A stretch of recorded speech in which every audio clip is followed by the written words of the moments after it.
Dúnach bheith mun gálaigh. Chúla mí ceallach á chundach a sein úl ar arst, an gúil chó tíomhí sa hánig riomh a bharst. A chabé brín an brírin nó cíanalas an dáin, a chachanin víle siúsal chug buai ar ach na chach.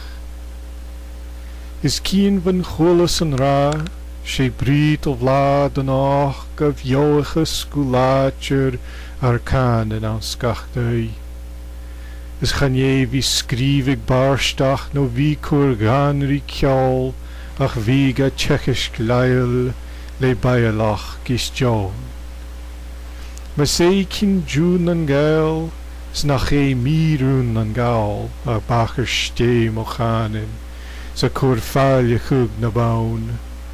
Car son a víag sin beirlach is caint réfach na ar ceann, ach dúr as na gael, ma réich is iad an caint. Mo chin gach nech ga bhúint, sa jónsi hí le bai, sa hecis gyd an áchgri le moraltach gus gra. Chanéisih an túrum buchor gaív, an vor chúd hag an dáv, sa ha comac o yúm an galig, no fas vorach mo chaint.